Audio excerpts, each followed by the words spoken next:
muchas gracias. Gracias por la invitación y bueno, es un placer poder estar acá con todas las personas que están participando en este webinar. Justo me tocó hablar del tema de la salud mental y el bienestar emocional de las personas adultas mayores. Y bueno, esto encaminado justo a conocer estas estrategias que favorecen una recuperación oportuna ante los desastres que pueden ocurrir y que se pueden suscitar, pero las personas adultas mayores tienen, si bien, pues factores de riesgo que pueden exacerbar estas consecuencias, ¿no? Entonces es muy importante justo de hablar de la salud mental en las personas mayores ante estos desastres, cómo ayudar a las personas adultas mayores y sobre todo identificar aquellas estrategias que pueden encaminar a esta recuperación, no solamente mental, sino también emocional.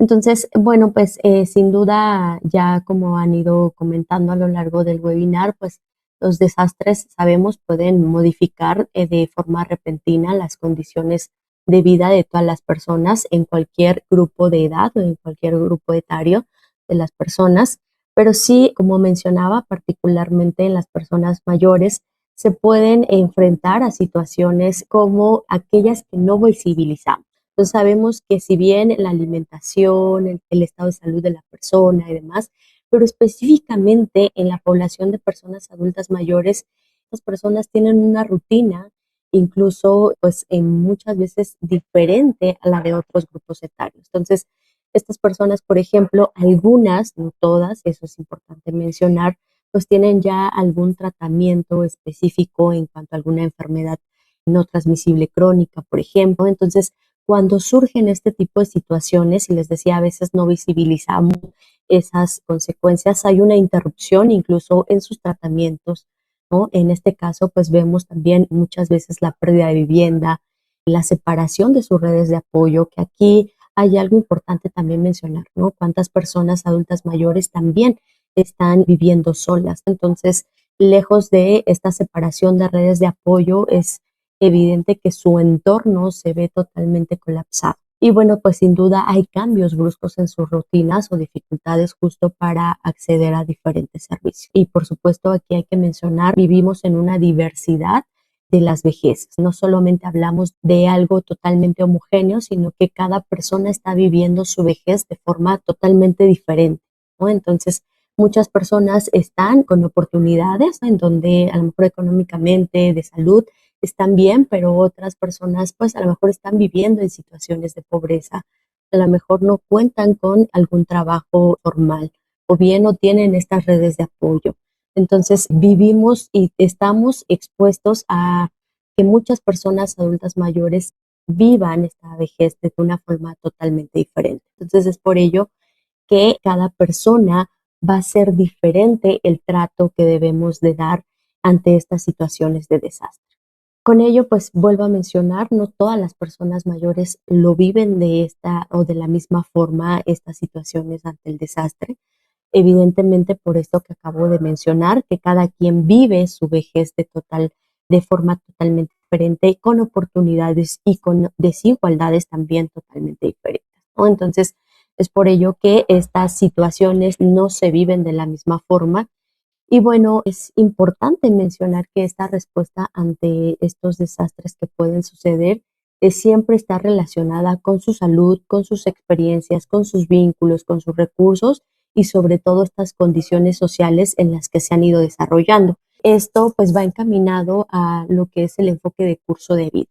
Todas las personas de cualquier edad reaccionamos ante la vida y ante ciertas situaciones difíciles de forma diferente por estas experiencias que hemos tenido, por la salud que tenemos, por los vínculos y por los recursos. Entonces, todo está encaminado, les decía, a este enfoque de curso de vida. Y no es como lo viva yo en esta etapa específicamente de la adultez o de la vejez, sino tiene que ver con todo el desarrollo y con todas las etapas anteriores en las que yo o que la persona ha ido transitando, ¿no? Entonces, en este caso, todas esas experiencias, toda esa salud con la que ha contado, todas esas vivencias que ha tenido a lo largo de su curso de vida, van a hacer que la persona reaccione o dé respuesta a estas situaciones de desastre. Entonces, ante estas transiciones y cambios que experimentan, bueno, que todas las personas experimentamos a lo largo del curso de vida, puede estar presentes aquellas como las pérdidas, la migración, enfermedades, violencia o maltrato, discriminación, dificultades económicas, o bien la persona ya pudo haber vivenciado un desastre anterior. Sin duda, pues esto va a ir justo respondiendo a cómo la persona va a ir tomando esta situación, ¿no? Entonces es importante mencionar que a lo largo de nuestro curso de vida ocurre esta diversidad de experiencias, de transiciones, de cambio que van moldeando de alguna forma nuestra resiliencia, que más adelante vamos a ir retomando. Entonces, la atención que vamos a brindar cuando ocurre algún tipo de desastre y sobre todo en la población de personas adultas mayores debe de partir específicamente retomando su curso de vida, conociendo un poco de lo que ha vivido la persona. No específicamente por la edad, que muchas veces es algo que se ha ido de alguna forma construyendo, pero construyendo de una mal forma. ¿Por qué? Porque a veces solamente nos fijamos en la edad.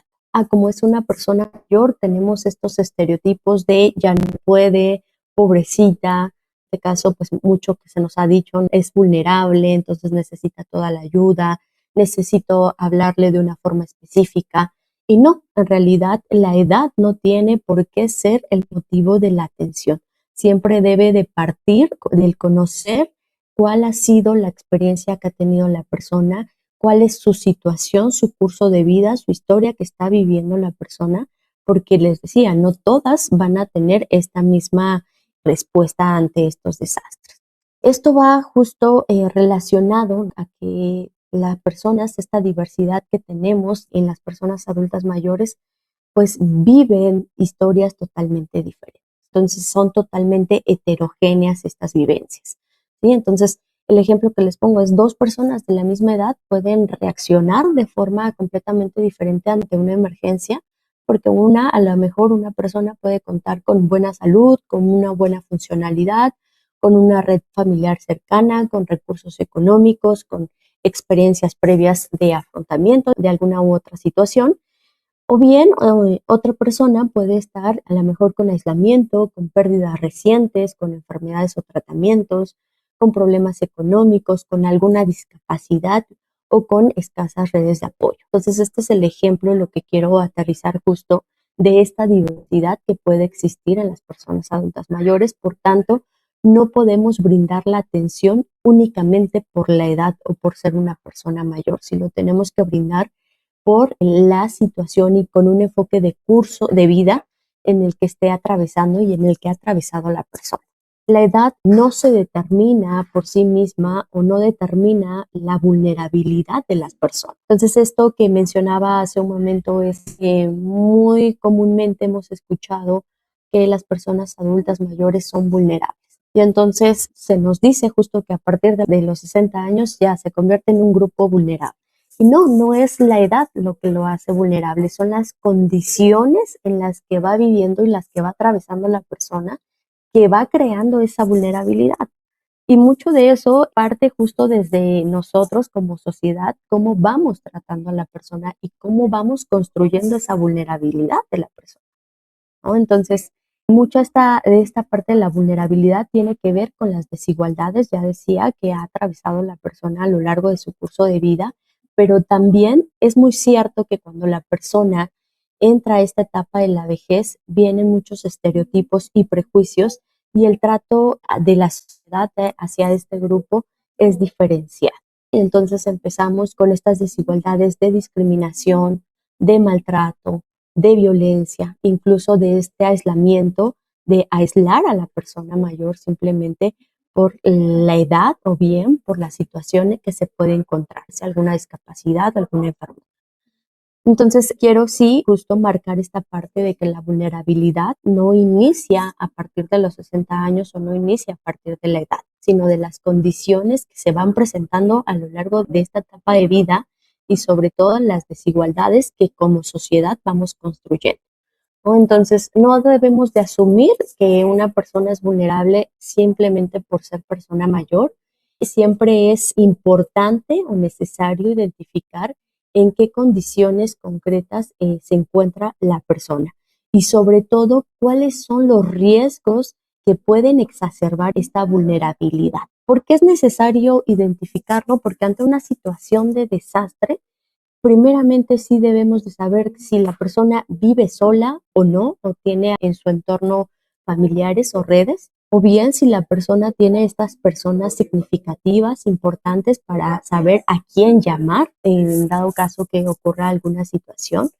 Sobre todo también conocer si tiene alguna enfermedad crónica o algún tratamiento continuo. Cuando ocurren este tipo de emergencias, de eventos de desastre, muy comúnmente por todas estas sensaciones, todos estos estados emocionales como ansiedad pueden suscitarse. Y entonces esto puede exacerbar algunos síntomas que a lo mejor estén asociados a alguna enfermedad que la persona ya pueda tener. En este caso, a lo mejor la presión arterial se puede ver elevada, la frecuencia cardíaca se puede ver elevada. Entonces, este tipo de síntomas fisiológicos pueden exacerbarse, por tanto, es importante siempre conocer si la persona tiene alguna enfermedad crónica o está llevando algún tratamiento. Entonces, darle seguimiento y muy importante ante estas situaciones es saber qué medicamentos está consumiendo la persona. También es importante identificar las dificultades o de movilidad o de funcionalidad o de comunicación con la persona.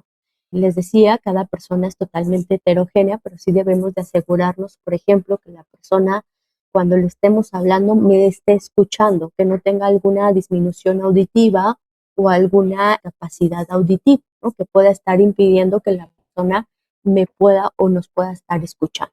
Sobre todo también conocer si tiene alguna dificultad de movilidad o de la funcionalidad. En este caso, si puede caminar, si no, si necesita ayuda o alguna andadera, algún bastón, algún aditamento para poder trasladarse. Entonces, todos esos conocimientos los tenemos que tener en cuenta y parten justo de su historia de vida, de conocer su contexto actual de la persona mayor.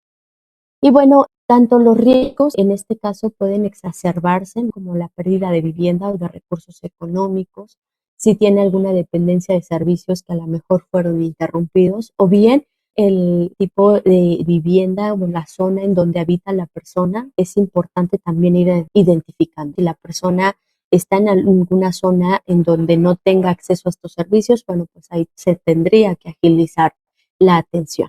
Entonces, les decía, la vulnerabilidad se construye a partir justo de esta interacción de la persona con su mismo entorno. Tanto esto es indispensable poder abordarlo y tratarlo cuando ocurre alguna emergencia o algún desastre, así como es importante identificar que estos no sucedan después del desastre, porque esto incrementaría la vulnerabilidad, ¿no? Porque ya les decía, estos son factores que pueden darse para incrementar esa vulnerabilidad y que tiene que ver con la relación del entorno y la persona. Entonces, cuando ocurre siempre algún tipo de emergencia o algún desastre, la persona mayor puede experimentar muy comúnmente pues cambios simultáneos en diferentes áreas de su vida, no solamente en la emocional, sino también en cuanto a su seguridad. Muchas personas inmediatamente de que está ocurriendo el evento ya están pensando dónde voy a vivir, en dónde voy a estar a salvo. En cuanto a su salud, cómo puedo continuar con mis tratamientos, sus medicamentos, cómo lo voy a atender. En cuanto a sus vínculos, es dónde está mi familia, dónde están mis amistades, dónde están esas personas de confianza. Y en la parte de autonomía, ¿puedo seguir tomando las mismas decisiones o alguien más las va a tomar por mí? Y en esta cuestión de rutinas es qué pasó con las actividades que daban estructura a mi día, ¿no? ¿Qué voy a hacer con esas actividades que son significativas para mí? En esta situación de desastre, las personas van constantemente haciéndose estas preguntas y sin duda pues va recayendo en un tema ya emocional, donde si no hay respuesta, donde si no hay atención y seguridad ante estas diferentes áreas, las personas pueden ir recayendo en estos, de alguna forma, teniendo estos síntomas diferentes, ya sea de ansiedad o de depresión o bien de un trastorno de estrés postraumático. Hay algunas investigaciones, evidencias en este caso, en cuanto a las personas mayores que viven algún tipo de desastre, como cuáles son las situaciones mayormente que presentan a nivel emocional. Y entonces el 23.5, por ejemplo, puede ir presentando síntomas de depresión ante este desastre, ya que es importante mencionar estas investigaciones que se tienen es después de un mes se pueden presentar estos síntomas. ¿Por qué? Primeramente, dentro de ese lapso, las personas están pues de alguna forma todavía visualizando, haciéndose preguntas y demás. Después de ese mes es cuando pueden ocurrir estos síntomas. Ya les decía, el 23.5 de las personas que han vivenciado algún tipo de emergencia o desastre presentan síntomas de depresión, el 19.3 presenta síntomas de un trastorno de estrés postraumático y el 10.9% presenta síntomas de ansiedad. Es importante conocer justo estas reacciones que se pueden llegar a tener ante un evento, pues es el miedo, la ansiedad, sobre todo la tristeza también puede estar presente y entonces si estas emociones permanecen de alguna forma durante este largo tiempo, durante este mes, se pueden ir convirtiendo ya en síntomas de depresión, de estrés postraumático o ya de una ansiedad. Entonces, es muy importante atender las emociones de las personas adultas mayores y para ello pues surgen estos primeros auxilios psicológicos. El conferencista que me antecedió justo hablaba, ¿no?, de estos primeros auxilios psicológicos. Pues sin duda se proporciona para este apoyo humano, práctico, respetuoso después de esta situación de crisis. ¿Qué pasa con la persona mayor? Estos auxilios psicológicos igualmente suceden, pero ya con personas adultas mayores, estos primeros auxilios psicológicos pueden orientarse a, primeramente, escuchar a la persona sin presión. Y por ello es muy importante lo que mencionaba anteriormente, identificar estas necesidades inmediatas que tiene la persona.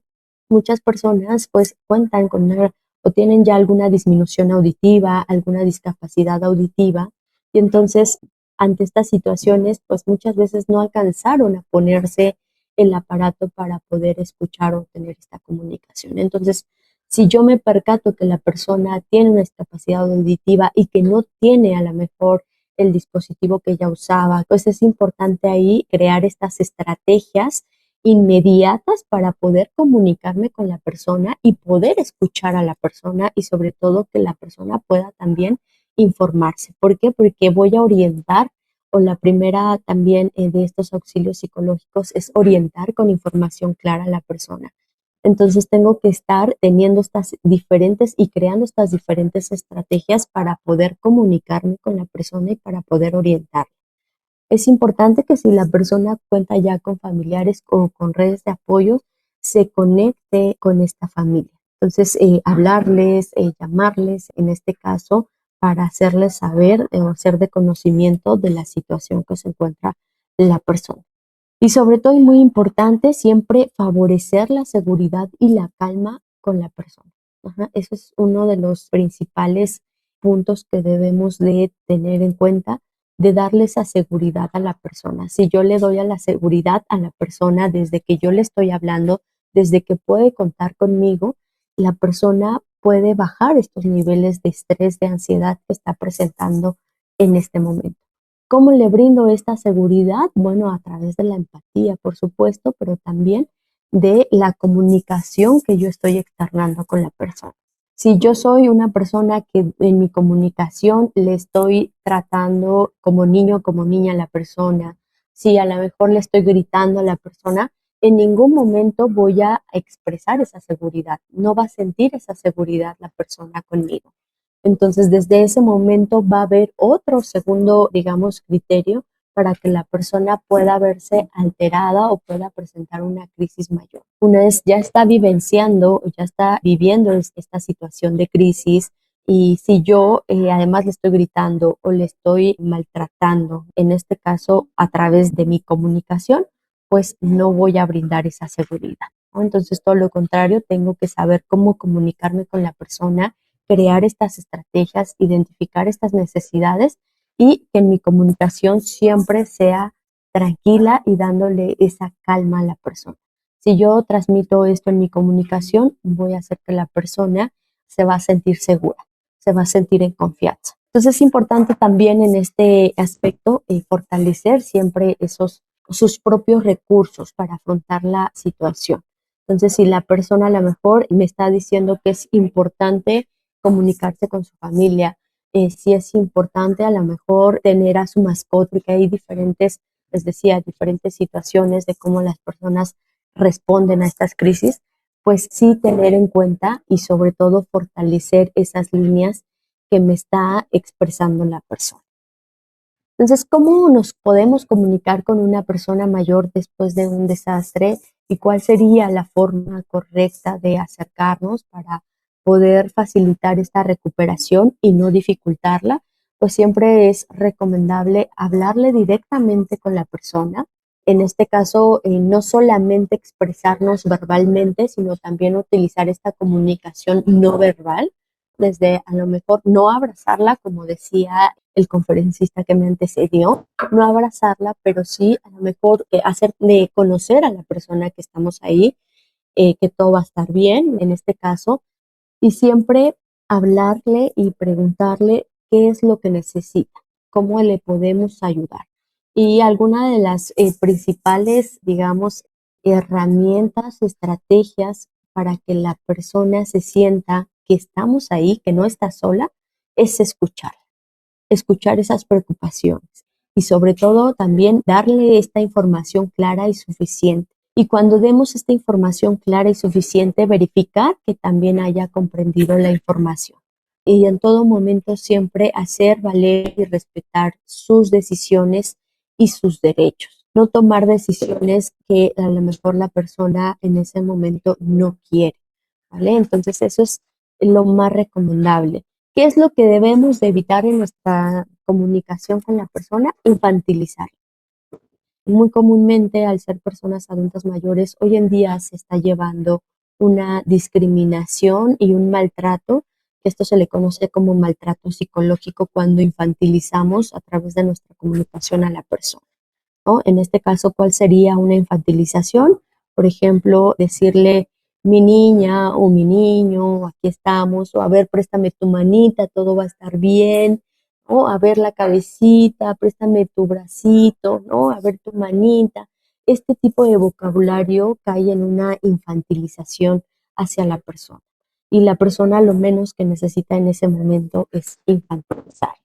Ajá, entonces, siempre hablarle de la forma más clara, correcta, sin en ningún momento estarla infantilizando. Hay muchas personas, ¿no?, que dicen, pero es que es con cariño, en ese momento necesitan cariño las personas mayores y la realidad es que no. La persona en ese momento necesita ser escuchada, necesita tener información y necesita que en todo momento se respeten sus decisiones y sus derechos. Entonces, también algo que debemos ir evitando, pues, es hablar como si no pudiera comprender. En este caso, a lo mejor gritarle o incluso en nuestra comunicación puede ir cambiando. Si me está entendiendo, hablarle como un poquito más quedito, más suavecito, ¿no? Porque nos han dicho que es persona mayor y demás, pero no, en realidad le debemos de hablar de una forma clara, con un tono claro, sin que se perciba que le estoy gritando o bien que estoy siendo muy condescendiente con la persona. Pues esto puede recaer en un maltrato psicológico. Debemos evitar justo no tomar decisiones por la persona. Eso es totalmente innecesario. La persona siempre debe de tomar sus propias decisiones, al menos que dentro de estas situaciones identifiquemos que la persona ya tiene algún deterioro cognitivo o bien alguna demencia, por ejemplo. Es ahí en donde estaríamos, si tiene familia, construyendo la información por la familia o por las redes de apoyo que le acompañan y en dado caso, bueno, pues ya irnos hacia la parte institucional. Pero siempre escuchar las decisiones y qué es lo que quiere la persona. Es importante evitar o suponer, hacer este juicio de valor en donde dice por la situación está confundida. Entonces, por la situación ya no piensa, ya no está tomando decisiones claras. No suponer esas situaciones y siempre abordar qué es lo que quiere la persona, preguntarle por qué lo quiere así, ¿no? En la mayoría de lo posible, pues respetar esa vía. Otra situación que debemos de evitar es obligarla a hablar sobre el desastre, inmediatamente, por supuesto.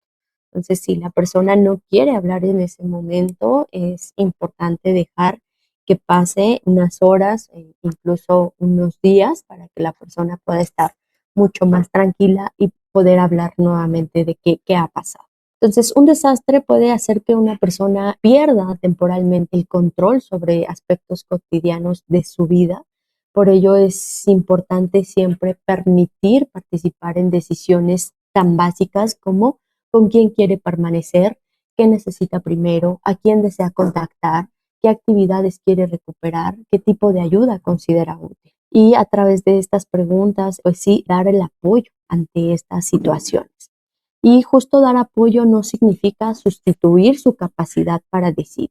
Eso es algo que tenemos que tener claro, que el dar apoyo significa justo fomentar y fortalecer su autonomía, su toma de decisión, incluso en estas pequeñas decisiones que pueden justo ayudar a recuperar esa sensación de control, de autonomía, de dignidad, ¿no? De respeto hacia la persona.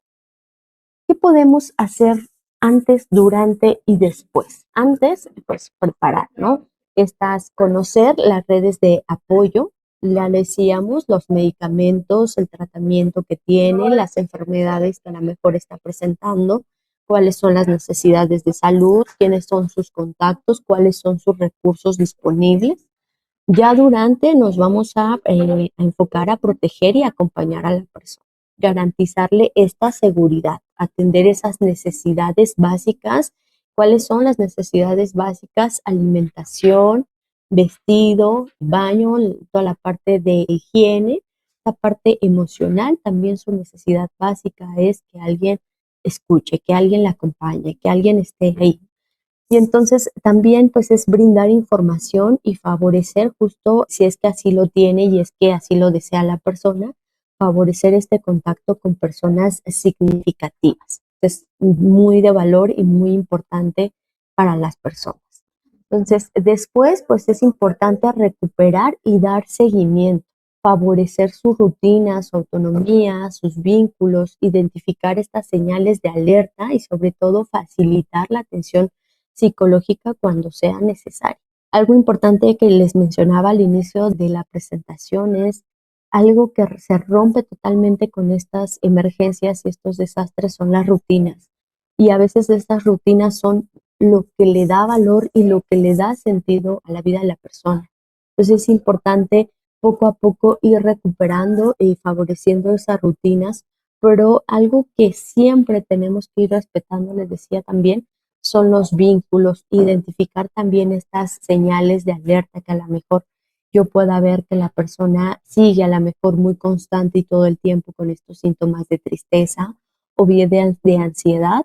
Es importante identificar esas señales, ahí incluso ya también ya de forma profesional y de forma ya a lo mejor un poco más con las instituciones encargadas, pueden ir evaluando ya a la persona a través de diferentes instrumentos para detectar si la persona está teniendo un estrés postraumático, si la persona está teniendo a lo mejor ya síntomas de depresión, si la persona está teniendo un trastorno de ansiedad generalizada, pero ya conforme el tiempo que ha ido transitando o ido pasando. Aquí a veces las personas o muchos se tienden a hacer estos cuestionarios inmediatamente después del desastre. Entonces, pues lo más recomendable es no hacerlo inmediatamente, sino posterior. Primeramente, darle la seguridad y la calma a la persona. Es importante mencionar que las personas mayores cuentan con recursos que pueden favorecer su recuperación ante estas situaciones de estrés. Entonces, ¿cuáles serían esos recursos que a lo mejor ya pueden tener las personas mayores ante estas situaciones? Que tengan ya experiencias previas de algún desastre y cómo lo afrontaron. Es decir, cómo afrontaron estas situaciones, qué es lo que realizaron las personas, pues lo pueden recordar. Muchas personas mayores, por ejemplo, hoy en día pasaron los sismos que han pasado a lo largo de esta historia y que hoy en día ocurre un sismo y muchas personas ya son resilientes porque ya pasaron por esas diferentes situaciones que fueron fuertes. Entonces ya hay personas que cuentan con los recursos que dicen yo en este sismo actué de esta forma o yo permanecí en el lugar, entonces ya tienen esta experiencia previa.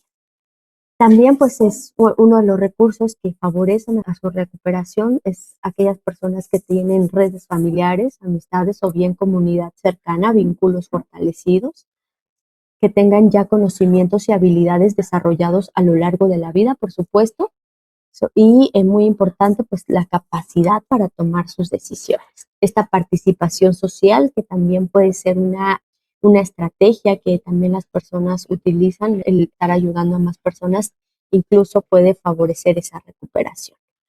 Y estrategias personales que ya han tenido, independientemente de desastres, es cómo lo han trabajado aquellas dificultades y cómo han enfrentado esas dificultades. Y todo lo que tiene que ver con sentido de vida y actividades. Las personas cuentan con diferentes actividades, con rutinas que le dan sentido, que son significativas, que son de valor y que sin duda en esos momentos la persona va a decidir si son viables, qué es lo que la persona quiere realizar para poder favorecer a esta recuperación. Los recursos más importantes pues que se han tenido y que hay muchos estudios en cuanto sobre todo en personas adultas mayores, es la resiliencia que tiene, sobre todo justo por esta construcción a lo largo de su curso de vida, a partir de estos aprendizajes que han ido tomando diferentes tipos de afrontamiento que han desarrollado a lo largo de diferentes experiencias. Entonces, personas ya van identificando cómo actuaron, si estuvo bien, si estuvo mal, y esto lo van sin duda formando o de alguna forma van construyendo esta resiliencia. ¿Qué es la resiliencia? Pues justo esta capacidad que tenemos como personas, como seres humanos, para hacer frente a estas adversidades de la vida y aprender, por supuesto, de ellas, superarlas, transformarlas. Y ya en términos mucho más específicos, bueno, pues es esta adaptación progresiva. La resiliencia sin duda pues ocurre sobre todo ante dificultades, ante estas ciertas o circunstancias que resultan difíciles para la persona. Entonces, cómo la persona se va adaptando, cómo la persona va moviendo sus recursos, cómo se va recuperando, es justo lo que tiene que ver con su resiliencia. Y bueno, les decía, en estudios que se han tenido, pues se ha identificado que quienes tienen una mayor resiliencia son las personas adultas mayores, por todas estas experiencias y aprendizajes que han tenido. Hay factores protectores que contribuyen justo a fortalecer esta resiliencia, porque si bien la resiliencia también se puede ir fortaleciendo.